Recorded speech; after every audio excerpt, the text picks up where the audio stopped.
Chahut. Chahut Média. Alors, faire apparaître les femmes, ça pose toujours un problème de source. Et les sources, c'est avec ça qu'on fait l'histoire. Danielle Tosato-Rigaud, historienne, professeure honoraire à l'Université de Lausanne. Je dirais que le problème principal pour les Russes en Suisse, c'est qu'il y a une énorme dispersion des archives qui pourraient nous parler des femmes, en fait. Avant 1850, elles sont totalement absentes des institutions publiques.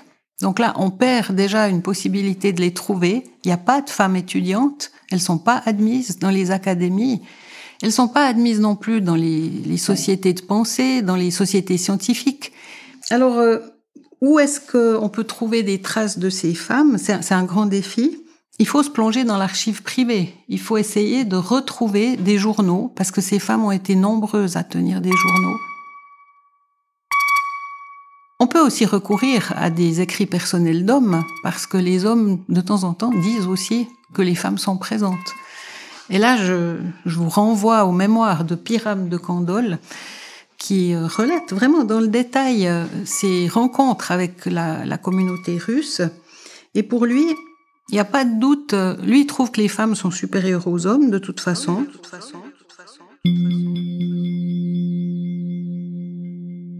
Il dit, voilà, les personnes qui viennent de ce pays où l'esclavage et le servage existent, eh bien, les femmes sont supérieures, tandis que les hommes sont beaucoup plus sous la coupe d'un commandement despotique.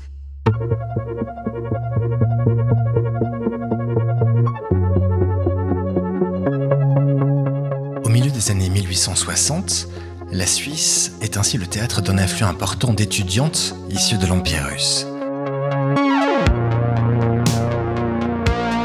En quête de savoir, déjà pour certaines d'entre elles sensibilisées aux thèses révolutionnaires, ces jeunes femmes vont former la majorité du contingent féminin dans les universités d'un pays toujours écrasé par le poids des valeurs traditionnelles où les Suissesses n'ont pas accès aux diplômes leur permettant de faire des études supérieures. De Zurich à Genève, de Berne à Lausanne, ces étudiantes russes se regardent donc comme des pionnières qui, une fois leur diplôme décroché, comptent bien, pour l'immense majorité d'entre elles, rentrer en Russie pour servir le peuple, en tant que médecins notamment. Dans cet épisode, on suivra la trace de certaines d'entre elles, figures remarquables ou tragiques, qui se consumèrent pour qu'advienne la Révolution. Vous écoutez Que tombe le tsar ? Une série documentaire podcast Chahut Média conçue en collaboration avec la professeure Corinne Amacher. Deuxième épisode. Sans nos filles, pas de lutte possible.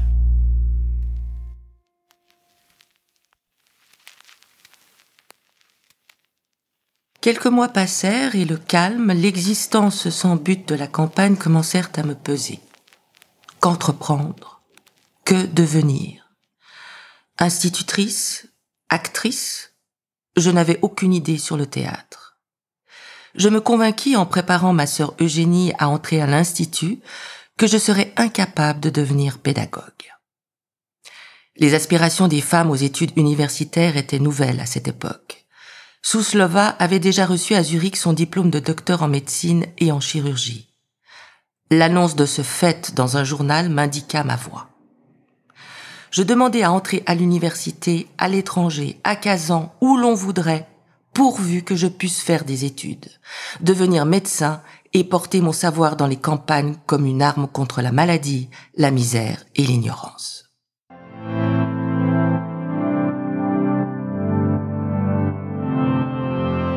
Viera Figner, Mémoire d'une révolutionnaire, Paris, Mercure de France, 2017.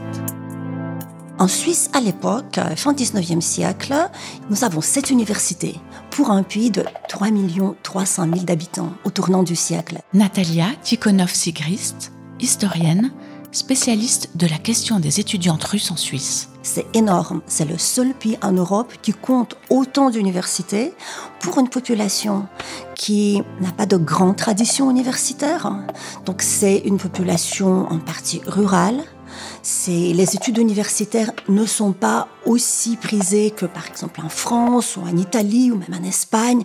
Donc un pays sans une très forte culture universitaire, possède cependant un nombre assez important d'établissements d'enseignement supérieur. Eh bien, il faut les peupler, ces établissements. Et la demande nationale, elle est de loin pas assez grande. Par exemple, il faut aussi tenir compte qu'à l'époque, toute une partie du corps enseignant, les privadocents, ce sont des équivalents de maîtres assistants d'aujourd'hui, ils sont payés en fonction du nombre d'étudiants qui s'inscrivent pour suivre leurs cours. Donc, plus il y a d'étudiants qui payent des frais d'inscription, et à l'époque, on payait souvent aussi pour des cours qu'on suivait. Plus il y a d'étudiants, mieux c'est pour les établissements. Les universités sont largement ouvertes à cette, on va l'appeler clientèle étrangère, et c'est pas pour rien que j'utilise ce mot, c'est qu'en fait... Sarah Scholl, professeure à l'Université de Genève. Pour les universités suisses, Genève et Zurich en particulier, c'est un véritable choix de s'ouvrir largement aux étrangers et aux étrangères afin de faire grandir la population étudiante, parce que cette population paye, mais aussi parce qu'on est dans une optique, dans une vision de l'université qui affirme que plus une université fait venir d'étudiants étrangers, meilleure est sa réputation. Donc on a là une construction en fait d'une université internationale, et les Genevois des années 1870, les professeurs qui sont un grand nombre d'entre eux sont étrangers, donc les professeurs à l'Université de Genève vont avoir cette optique de faire gagner en réputation l'Université de Genève en faisant venir des étrangers et des étrangères.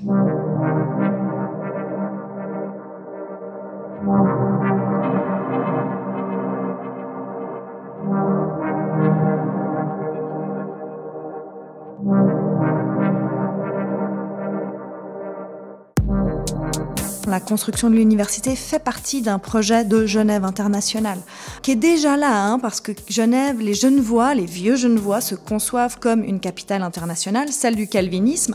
La nouvelle génération qui se détache de la religion, elle veut faire de Genève une capitale internationale du savoir, éventuellement ensuite de la politique internationale.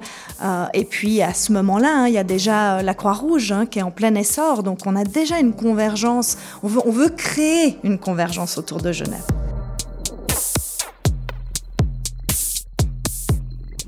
Genève en 1870 essaye de maintenir et de construire une place de grand centre à la croisée de tous les chemins, au moins européens, peut-être même transcontinentaux. Donc elle a une Genève qui regarde vers l'extérieur et qui essaye de se maintenir au rang des grandes cités qui comptent dans le monde moderne en train de se mettre en place. Et vers l'intérieur, on a une cité qui est bouleversée, qui est en rupture, en fracture, parce que la diversité religieuse, politique est en plein essor. Et donc la Genève des années 1870 est une Genève de conflit, où il se passe pas un jour, une semaine, un mois sans qu'il y ait soit un conflit social, soit un conflit religieux, soit un problème politique. Donc c'est une Genève très travaillée par la diversité des idées, et ça, je pense que paradoxalement, ça permet en fait l'accueil de courants très minoritaires, très contestés dans leur pays d'origine. Il y a de la place dans ce grand brassage du dernier tiers du 19e siècle genevois.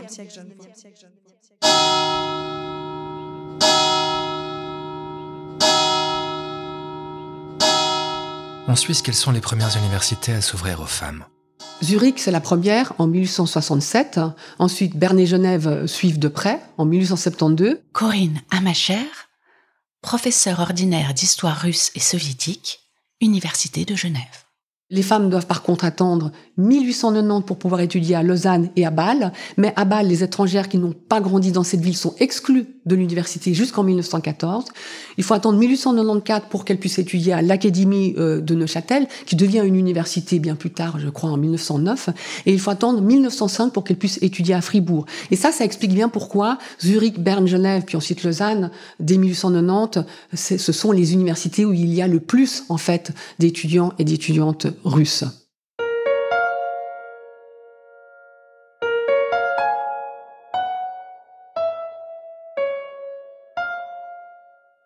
Les universités suisses vont donc offrir des conditions avantageuses pour les personnes étrangères, d'autant plus que les autorisés savent très bien que ces personnes ne vont pas rester en Suisse après leurs études, et donc ça limite le risque de la concurrence sur le marché du travail.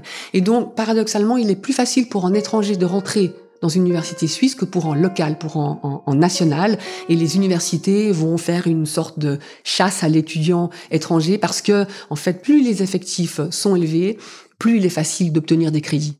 En fait, on parle souvent des étudiantes russes et c'est le terme qu'on a retenu dans la mémoire collective. L'historienne Natalia Tikhonov-Sigrist. Mais en fait, elles viennent de l'Empire russe. Et l'Empire russe, à l'époque, c'est aussi l'Ukraine, c'est aussi la Pologne, c'est aussi la Finlande, les pays baltes. Et de facto, la majorité, ce ne sont pas des Russes ethniques. C'est des sujettes de l'Empire russe.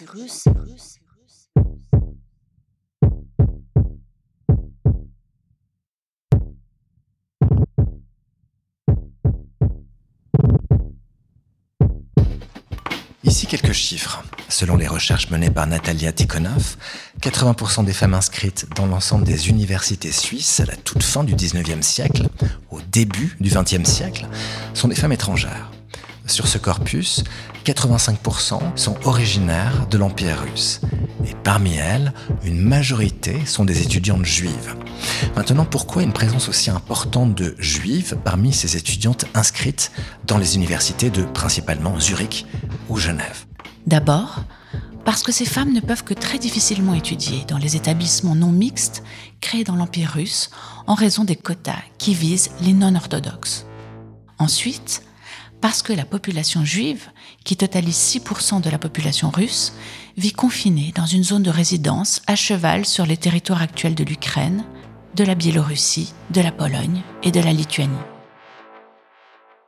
Pour les femmes juives vivant dans l'Empire russe, la seule option pour obtenir un diplôme d'enseignement supérieur, puis prétendre à s'émanciper économiquement, socialement et politiquement, revient donc à partir poursuivre un cursus universitaire en Europe occidentale, et en particulier en Suisse, qui accueille des femmes sur ses bancs depuis la fin des années 1860. Les étudiantes qui arrivent en Suisse, les étudiantes étrangères, on peut les considérer comme polyglottes. Elles parlent facilement 3, 4, voire 5 langues dans les écoles de jeunes filles en Russie, mais elles ont appris le français, en tout cas l'allemand. Mais le français et l'allemand, c'est parfait pour venir étudier en Suisse. Natalia Tikhonov-Sigrist. Ensuite, c'est les étudiantes qui ont quand même des moyens. Elles sont pas pauvres, comme c'est souvent décrit dans la presse de l'époque, dans les caricatures. On voit les étudiantes qui sont limite sous-alimentées. Voilà. Il y avait quelques cas comme ça, mais la majorité, donc, c'est des étudiantes, surtout des juives, qui viennent des familles juives assez aisées, qui sont prêts à beaucoup de choses pour améliorer la condition de leurs enfants, de leurs filles, de leurs fils.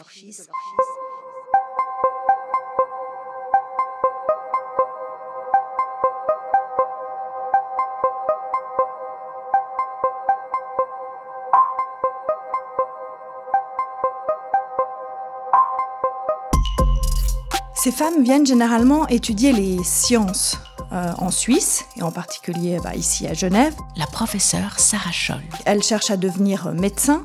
Elles sont souvent quand même assez engagées politiquement, en tout cas quand on les caricature, on les représente comme des révolutionnaires en puissance. Ce sont des femmes qui représentent une forme d'avant-garde féminine, si ce n'est féministe.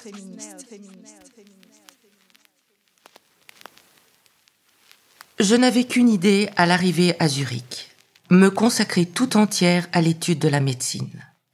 Je franchis avec respect le seuil de l'université. Pendant 2 années, j'avais caressé la même pensée. Pendant 2 années, j'avais entendu dire qu'il me faudrait une très grande énergie, de la force de caractère et de l'application. J'avais 19 ans, mais j'étais prête à renoncer à toutes les distractions, jusqu'aux plus innocentes, pour ne pas perdre 1 minute d'un temps précieux. Je me mis au travail avec un zèle qui ne devait pas faiblir pendant plus de 3 ans.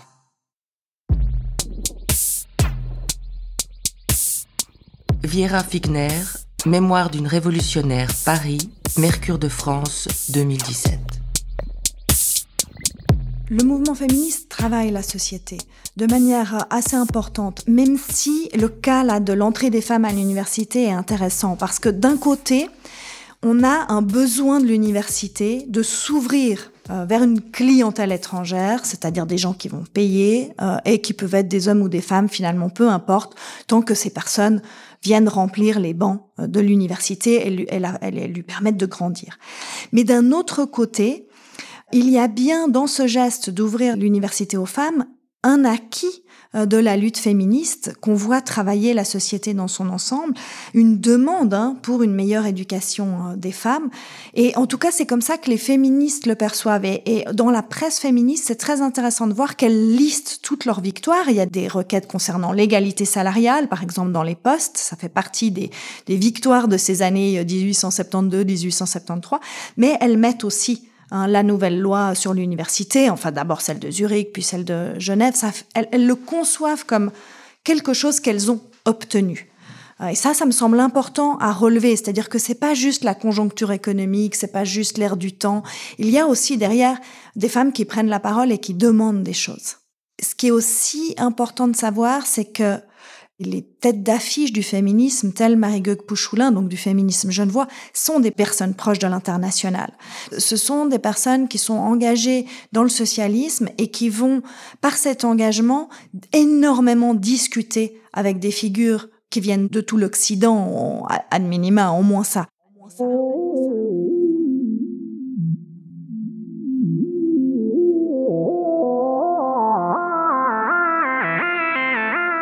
Parmi les figures issues de l'Empire russe qui allaient incarner à la fois une victoire concrète du mouvement féministe et un appel d'air formidable pour que d'autres femmes slaves partent étudier en Europe, une pionnière, Nadezhda Suslova.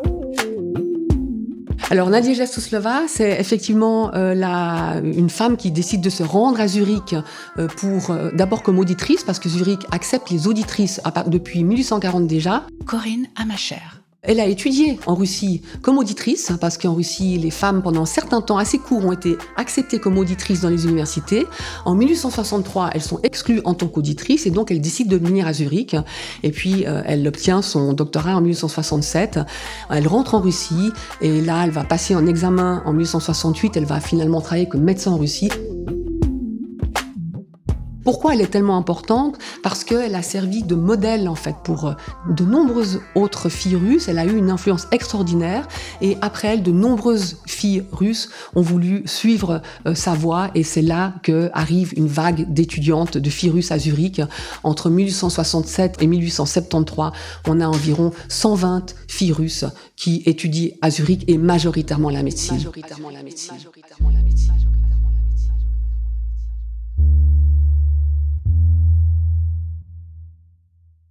Alors c'est vrai que l'arrivée de ces étudiantes de l'Empire russe, ça passe pas vraiment inaperçu, ou plutôt ce qu'il faudrait dire, c'est que ce qui pourrait passer inaperçu dans une plus grande ville, comme par exemple comme Paris, où il y a beaucoup plus de diversité, ça passe pas inaperçu dans une petite ville suisse.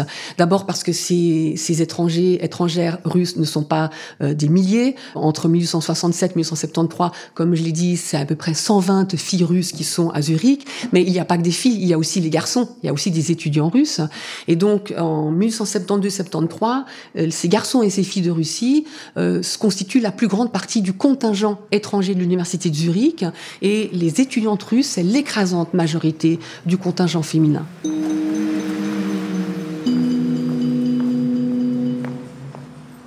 Tous ces garçons et ces filles s'installent à Zurich dans le même quartier.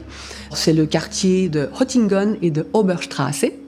Ces personnes restent entre elles, donc forcément ils vont attirer l'attention sur eux, d'autant plus qu'effectivement les filles n'ont pas vraiment le même comportement que les filles suisses. D'abord, elles s'habillent pas la même chose, elles portent les cheveux courts très souvent, c'est plus pratique, elles portent des jupes courtes, c'est aussi plus pratique. Et ce ne sont pas des filles qui sont timides, et elles parlent fort dans la rue en russe, et puis les témoignages disent que elles regardent tout le monde dans les yeux, les hommes aussi, ça c'est pas habituel en Suisse.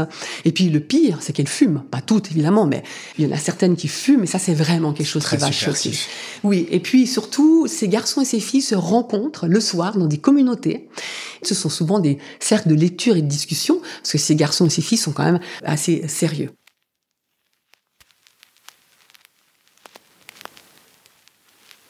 Brusquement, Zurich avait vu débarquer un flot d'étranges jeunes gens des deux sexes qui se distinguaient par une apparence et des mœurs déconcertantes.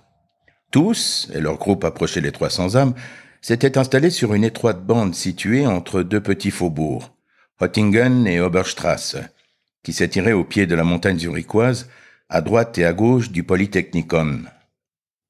Une telle implantation d'éléments si différents de l'image ordinaire des étudiants allemands, rangés par corporation, devait, même involontairement, concentrer l'attention de la population. Les jeunes arrivants étaient vêtus de blouses, de vestes et même de chemises à la russe, négligées. Portaient souvent des bottes crottées, telles que les Suisses en mettent pour chasser dans les marais, mais certainement pas pour se promener en ville.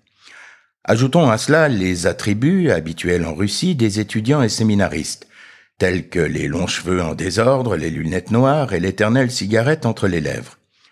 Quelle différence avec les corporatistes, tirés à 4 épingles, rasés de frais et aux cheveux courts. Chez les femmes, c'était encore pire. Des jupes courtes, pas toujours bien propres, sans traîne ni tournure, des gilets larges sans col blanc, des cheveux coupés courts pour abréger les soucis de la coiffure, des femmes regardant les gens dans les yeux et non les baissant vers le sol, comme il sied aux honnêtes demoiselles. Ajoutons leur déambulation en groupe désordonné, discutant d'une voix sonore des grands principes, gesticulant souvent de façon immodérée, et pour conclure, horribile dictu, les visites que s'échangeaient les jeunes gens et jeunes filles dans leur logement de célibataires, où ils lisaient ou discutaient parfois jusque tard dans la nuit, sans la surveillance protectrice de la vieille duègne, personnage incontournable en Suisse dans de telles circonstances. En Russie, c'est un phénomène ordinaire des villes universitaires. Mais ici, cela semble incongru, sauvage, peu civilisé, indécent et même immoral.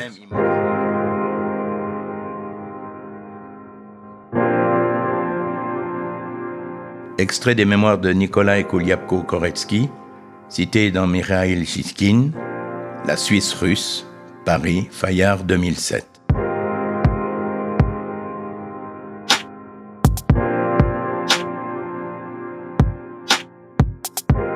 Comment les étudiantes de l'Empire russe étaient perçues en Suisse par leurs camarades d'études? Natalia Tikhonov-Sigrist. Eh bien, là, je peux parler surtout de leur perception par leurs camarades masculins, les étudiants, puisque les étudiantes suisses, les femmes, étaient très peu nombreuses.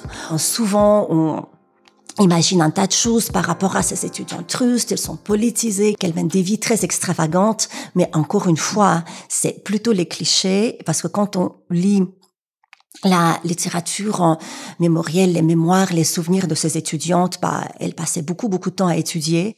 Mais évidemment qu'à Zurich, la colonie estudiantine russe, elle va découvrir autre chose, elle va découvrir le mouvement social et politique européen, l'international. La professeure Corinne Amacher. Les événements de la Commune en France, la propagande des socialistes européens, celle de Marx évidemment bien sûr, mais aussi celle des deux grands leaders en fait révolutionnaires russes du début des années 1870, à savoir Bakounine d'une part, Piotr Lavrov de l'autre. Tous les deux se trouvent en Suisse au début des années 1870. D'ailleurs, Lavrov se trouve à Zurich, il arrive à Zurich en 1873, il crée une revue socialiste qui s'appelle En Avant, et au sein de la petite colonie russe, eh bien, il y a d'innombrables discussions parmi la jeunesse politisée pour savoir qui a raison, entre Bakounine qui prône l'action directe, qui critique toute forme de propagande au sein du peuple, et Lavrov, au contraire, qui considère que non, il faut pas se presser, il faut éduquer le peuple, il faut faire de la propagande, puis la révolution, ça se fera seulement quand on sera vraiment prêt. Mais encore une fois, la majorité des étudiants russes ne militent pas, mais le problème, c'est que le pouvoir russe est très inquiet, parce qu'il sait très bien qu'en Suisse se trouvent les deux leaders de la jeunesse révolutionnaire russe, et il a de nombreux échos de ce qui se passe, au fond, à Zurich, et il a très peur d'une radicalisation de ces jeunes filles russes.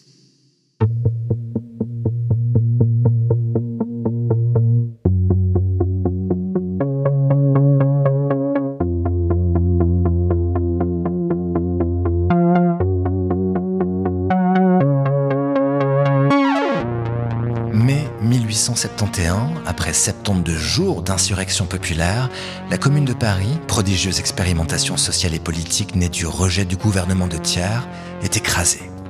L'année suivante, la rupture entre Karl Marx et Michel Bakounine est à son apogée.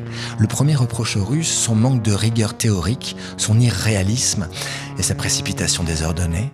le second, les méthodes d'organisation et sa discipline révolutionnaire que le philosophe allemand cherche à imposer au mouvement ouvrier. James Guillaume et Bakounine sont exclus de la Première Internationale en 1872. Peu après a été créée l'Internationale anti-autoritaire et la Fédération jurassienne à Saint-Imier, dont nous avons déjà parlé. Le bouillonnement de l'activité révolutionnaire en Europe, l'entrechoc constant des idées et la violence des débats politiques exercent une influence décisive sur certaines étudiantes slaves installées à Zurich ou à Genève et qui les mènent à s'engager dans la lutte politique. Parmi ces jeunes femmes, 2 figures se détachent. Vera Figner, révolutionnaire russe célèbre qui a laissé des mémoires fabuleuses, et une de ses compagnes de route, bien moins célèbre, mais tout aussi essentielle, Sofia Bardina. Alors Sofia Bardina, en fait, c'est une figure qui est très attachante, c'est un destin assez tragique. En fait, on pourrait parler d'elle comme d'une héroïne tragique, je dirais. Corinne Amacher. On ne sait pas grand-chose d'elle, parce qu'elle n'a rien écrit. En fait, son histoire est racontée par d'autres, par ses camarades, par des contemporains. Donc c'est vrai qu'on a des inconnus dans sa biographie. Mais on arrive plus ou moins à reconstruire sa vie grâce justement aux autres. Et puis, elle est assez oubliée aujourd'hui, à la différence, par exemple, de femmes comme Vera Figner ou Vera Zasulich, parce que, elles ont aussi eu des destins tragiques, mais elles ont survécu assez longtemps pour écrire. Ce qui n'est pas le cas de Sofia Bardina. Sofia Bardina, elle meurt de façon tragique à 30 ans. Mais Sofia Bardina, pourquoi elle est importante? Parce qu'elle symbolise une époque. Je dirais que c'est le début, en fait, du mouvement révolutionnaire, les années 1860, 1870. Et puis, Sofia Bardina, c'est quand même la première génération des femmes révolutionnaires russes. Et beaucoup de ces femmes sont oubliées. Au moins, elles, on a, disons, quelques traces qui permettent de la visibiliser.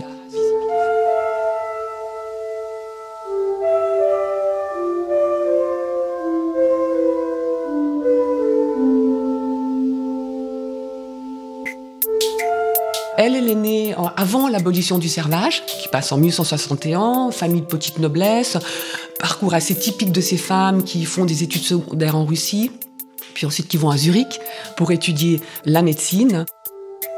Quand elle arrive à Zurich, elle a même pas 20 ans, donc elle est vraiment très très jeune. Et puis là, elle va assez rapidement participer de façon très active à la vie de l'émigration politique.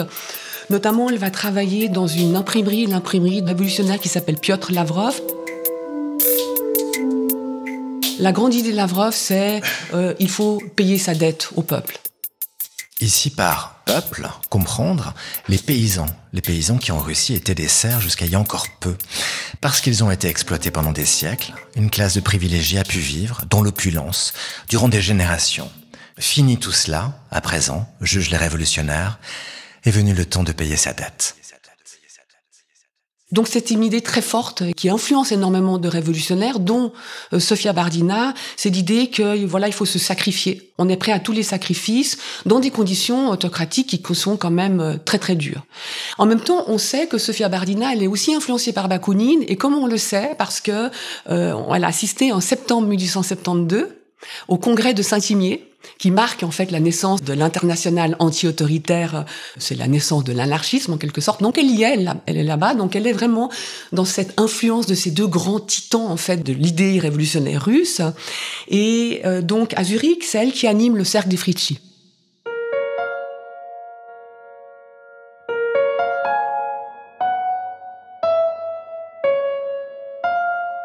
Le cercle des Fritschi, pourquoi ce nom? Parce que les Russes ont l'habitude de donner au cercle qu'ils créent le nom des personnes chez qui ils se réunissent. Et en l'occurrence, Fritschi, c'est le nom de la logeuse chez qui la plupart de ces filles habitent. Alors c'est un cercle qui comprend 12 femmes et dont une des activités, c'est la lecture de la littérature socialiste européenne. Alors ici, ce qu'il faut peut-être dire, c'est l'importance du groupe des femmes. Parce que c'est un groupe de femmes. Il n'y a pas d'hommes dans ce groupe. Et ça, c'est intéressant parce qu'on retrouve la même chose à Moscou, à la même époque, à savoir certains groupes qui sont uniquement féminins. Pour une raison simple, certaines filles disent bon, les hommes sont plus évolués que nous, mais dans le sens ils sont plus instruits. Pourquoi ? Parce qu'ils ont accès à l'éducation supérieure. On est quand même dans une société assez patriarcale. Voilà, les femmes c'est la sphère domestique, les hommes c'est la sphère publique. Et donc prendre la parole, prendre sa place, c'est pas facile. Et donc certaines femmes veulent des cercles où elles se sentent en confiance pour pouvoir, au fond, c'est là qu'elles font l'apprentissage de la parole en public.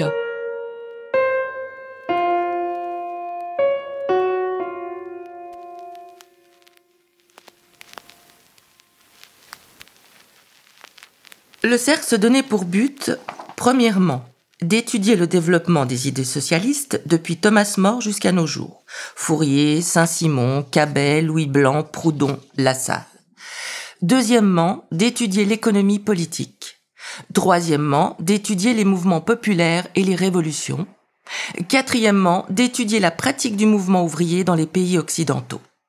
Nous consacrâmes 2 années de lecture et de travaux systématiques à l'accomplissement de ce programme.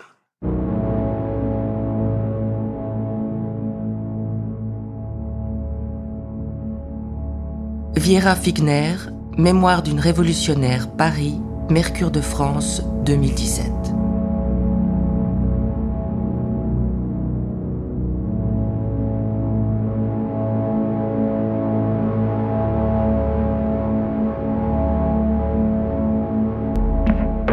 Sofia Bardina va devoir quitter Zurich. Pourquoi ? Parce que le pouvoir russe, il est très très inquiet de l'activité de ces jeunes femmes russes à Zurich. Qu'est-ce qui inquiète vraiment le pouvoir russe ? Le pouvoir russe... La contagion, l'idée de contagion. L'idée de contagion, l'idée de dire, ben voilà, nos filles, quand elles vont revenir en Russie, elles vont être des femmes dépravées. Des femmes dépravées, des femmes radicalisées. Elles vont plus pouvoir être mères, ni épouses, ni éducatrices. Et donc, il faut absolument qu'on les fasse revenir. Et donc, ce qui va se passer, c'est qu'en été 1873, le pouvoir russe va, en fait, envoyer un message dans lequel il dit, si vous ne continuez à rester, à fréquenter l'université, l'école polytechnique de Zurich, eh bien, quand vous rentrez en Russie, vous n'aurez plus accès ni aux examens, ni à un travail quelconque. Enfin, vous serez un peu exclu de toute vie professionnelle. Mais l'autre argument, qui est un argument qui blesse les filles, c'est de dire, voilà, nos filles sont finalement des instruments dans les mains des meneurs de l'immigration. Et au fond, elles sont là parce que ce qui les intéresse, c'est pas la médecine, mais c'est les théories communistes de l'amour libre, etc. L'agitation politique séduit les têtes jeunes, inexpérimentées. Elle leur donne une fausse orientation. Les assemblées, la lutte entre les partis achèvent de désorienter ces jeunes filles qui prennent cette agitation artificielle et stérile pour de la vie réelle. Entraînées dans la politique, elles tombent sous l'influence des meneurs de l'immigration et deviennent entre leurs mains des instruments dociles. Certaines d'entre elles se livrent à 2 à 3 voyages par an en Russie dans les 2 sens, transportant des lettres, des commissions, des proclamations, et prennent une part active dans une propagande criminelle. D'autres sont attirés par les théories communistes de l'amour libre et sous couvert de mariage fictif, poussent jusqu'à ces dernières limites l'oubli des principes fondamentaux de la morale et de la chasteté féminine. Le comportement indigne des femmes russes a suscité à leur encontre l'indignation des autochtones, de sorte que même les logeuses rechignent à les accueillir. Certaines d'entre elles sont tombées si bas qu'elles étudient spécialement ce domaine de l'art obstétrique qui, dans tous les pays, encourt un châtiment pénal et le mépris des honnêtes gens. Une telle chute morale ne peut manquer d'attirer l'attention sérieuse du gouvernement. Un jour, ces femmes reviendront en Russie. Elles deviendront des épouses, des mères et des éducatrices. Comment ne pas se poser cette question terrible ? Quelle génération ces femmes pourront-elles élever ?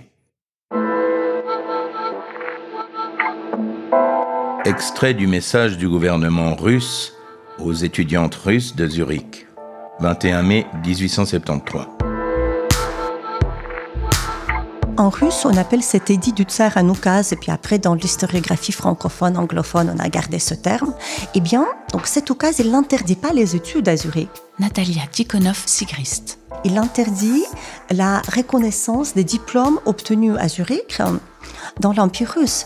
Donc, et là, ça prouve que la plupart des étudiantes qui venaient à Zurich, elles voulaient faire reconnaître leur diplôme, avoir une équivalence et l'utiliser.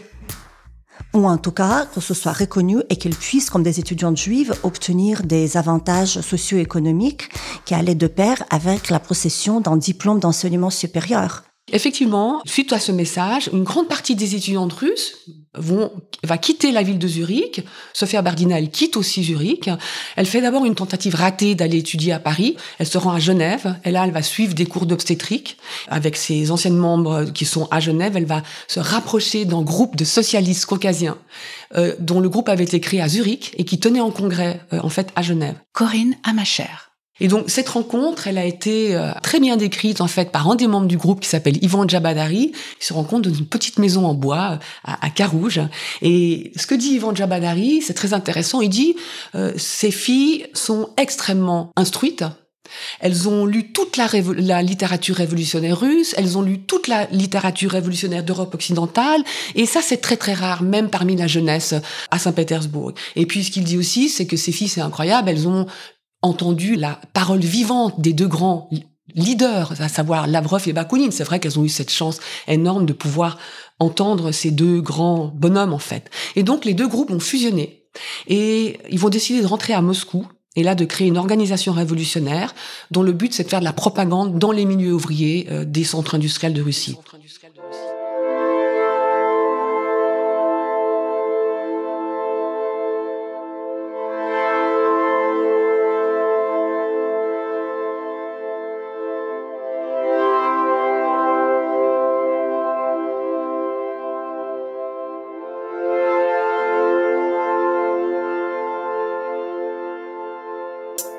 1874. Revenue en Russie, Sofia Bardina parvient à se faire engager dans une usine de textile. C'est là que son destin bascule. Elle réussit à se faire embaucher avec une autre camarade dans une usine, une fabrique de textiles. Ça, c'est intéressant. Les fabriques de textiles sont en majorité, ce sont des ouvrières, des femmes. Elle se présente évidemment pas sous son vrai nom. Elle se présente avec un faux passeport, sous le nom de Anna Zaïtseva. Et puis donc il faut s'imaginer ce que ça signifie travailler dans une usine de textile à cette époque. Il y a une immense promiscuité. Ils travaillent 15 heures par jour. Ils vivent dans des dortoirs qui sont infestés de vermine. Il faut s'imaginer ce que ça veut dire pour une fille issue de la noblesse. Mais elle arrive, là aussi on a des échos comme quoi elle arrive de façon assez incroyable à s'adapter aux conditions de travail. Tout ça pour pouvoir faire quelques minutes par jour de la propagande à des ouvrières qui sont complètement épuisées le soir.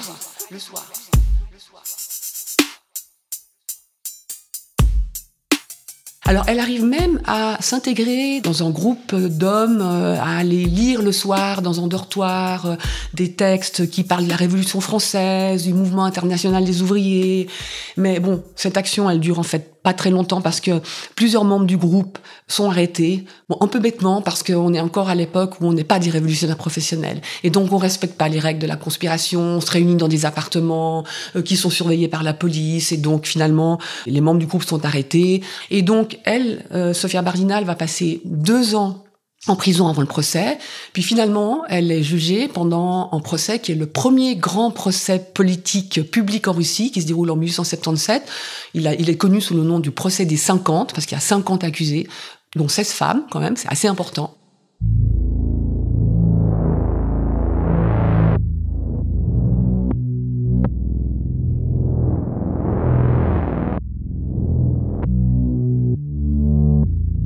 Pendant son procès, elle va prononcer un discours qui est très connu, c'est un peu son testament politique en fait, parce qu'il sera ensuite imprimé plusieurs fois pendant des années de façon illégale, bien sûr, dans la presse illégale, dans les milieux révolutionnaires, jusqu'au début du XXe siècle.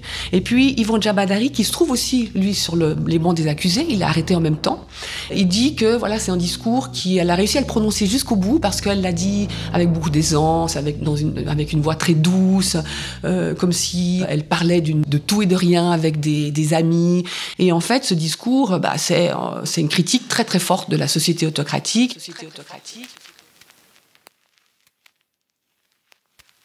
Je n'ai jamais voulu abolir la propriété. Au contraire, j'ose même penser que je la défends, car je reconnais que toute personne a droit à la propriété obtenue par son travail productif personnel, et que toute personne doit être pleinement maîtresse de son travail et des fruits de son travail. Dites-moi après cela si c'est moi, avec de telles opinions, qui sape les fondements de la propriété.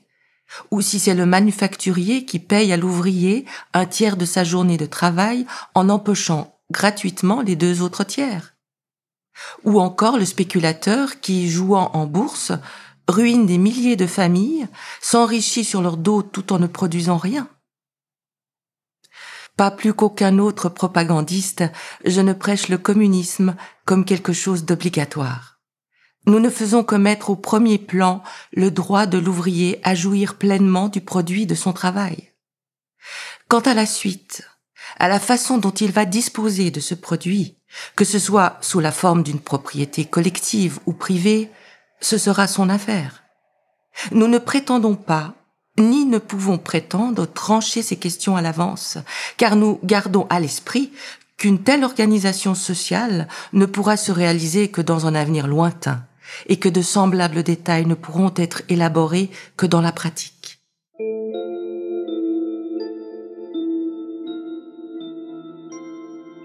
Extrait du discours de Sofia Bardina prononcé durant le procès des 50, Moscou, 1877.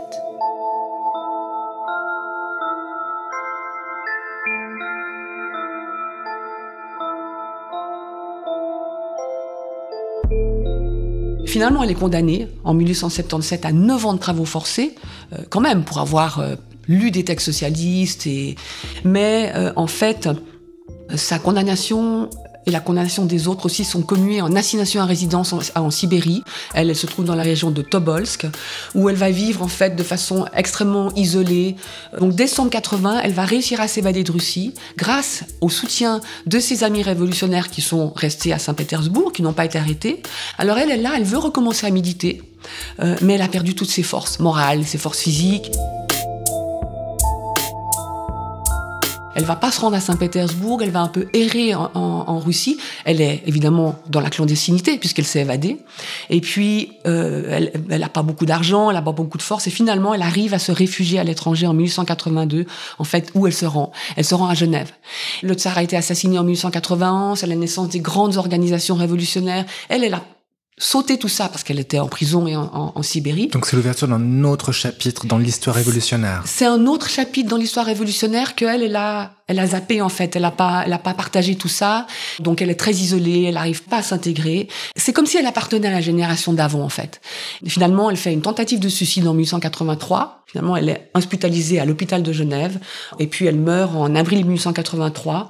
Et ce qu'on sait aussi, parce qu'il y a un entrefilet dans un journal, c'est que le médecin avait interdit toutes les visites et que ses amis révolutionnaires, quand même, elle en avait qui voulaient venir la voir, ils n'ont pas eu accès à elle. Donc c'est une fin tragique, mais je dirais que c'est le destin de pas mal de femmes de cette génération qui ont été complètement oubliées.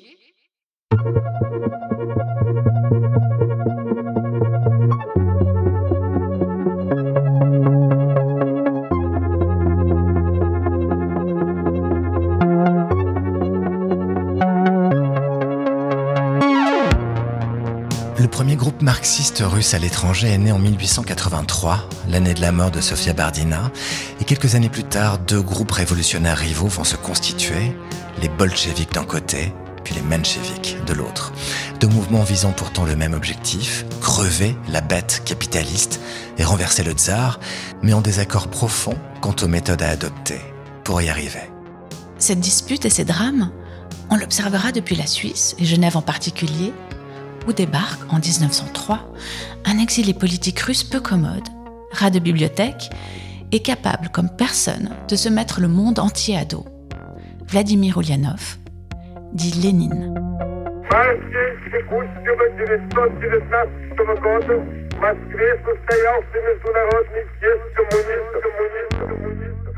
C'était Que tombe le tsar, une série documentaire podcast Chahut Média conçue en collaboration avec la professeure Corinne Amacher. Interview et réalisation David Brun-Lambert et Carole Harari. Musique originale Léonie Pernet. Lecture Pascal Vachou et Thierry Joran. Le mixage est d'Alan Mantilleri. Prise de son studio All Sound. Cette série a été rendue possible grâce au soutien de la Loterie Romande, du fonds Mécénat SIG, de la ville de Genève et de la commune de Carouge. Un remerciement tout particulier à nos partenaires, Maison de l'Histoire, Unité de Russe de l'Université de Genève, Bibliothèque de Genève.